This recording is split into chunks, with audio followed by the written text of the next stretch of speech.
The U.S. has blocked access to Iran's Fars news agency on its .com domain. The agency says it has received an email from the international service provider saying the decision was made following an order by the U.S. Treasury Department. The department has put Fars news agency on its list of specially designated nationals. The website is still up and running on its .ir domain. The U.S. had earlier targeted accounts belonging to other Iranian news organizations, including Press TV. The policy is part of the so-called maximum pressure campaign, which is being pursued by the administration of President Donald Trump.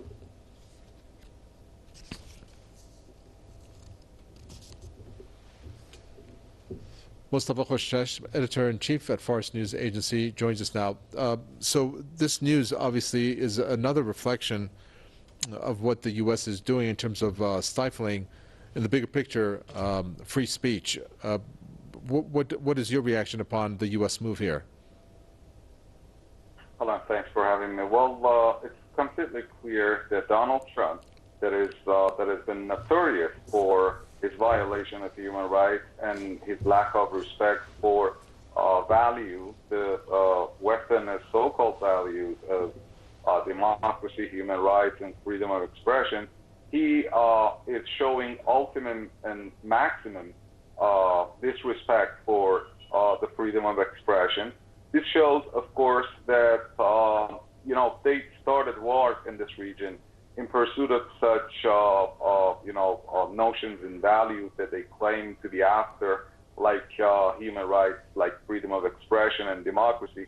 But what Donald Trump is doing with regard to sanctions, especially when he cut off access of Iranian kids with rare diseases to medication and pharmaceutical products, the same kids that are feeling pain, also the sanctions that are suppressing or trying to suppress the voice of Iran and Iranian media outlets like Press TV and Fars News Agency and others that I believe there are concerns that they are standing, others are standing in the queue. These all show that U.S. claims about human rights and freedom of expression are void, empty, and also it shows how effective and how much effective the Iranian media outlets are.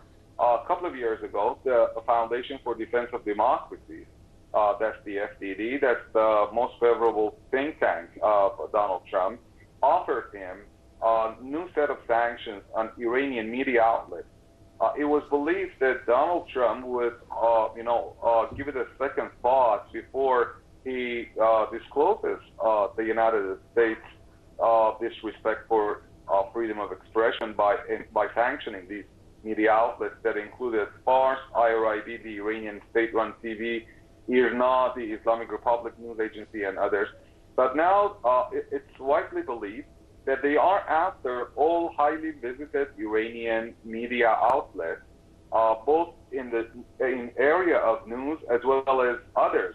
Aparat, that's the Iranian version of YouTube, was facing similar problems in the last week, and it was cut off from its .com domain by the American service provider. So it's not just Fars News or Press TV, they are after all Iranian entity, and the correspondence and the emails that was sent to us at Fars News by the international service provider, it stresses that it is exercising the U.S. Treasury's OFAC rules and regulations, claiming that Fars is under the SDN list, the specially designated nationals of the United States sanctions, while if you just take a look at the SDN list, Fars is not neither Fars News Agency nor any of its affiliates or directors or editors or personnel or reporters or bureaus, none has been included in the SDN list.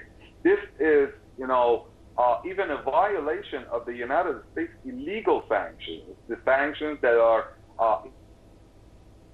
illegal, they are unilateral outside the UN Charter, Chapter 7.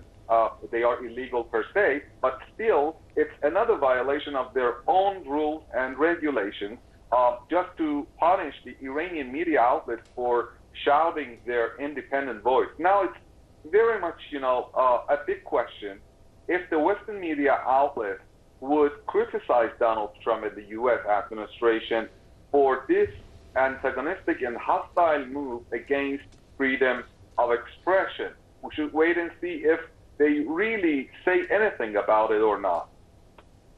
Okay, thank you so much for that. Sayın Mustafa Koçtaş, Editor-in-Chief of Fars News Agency.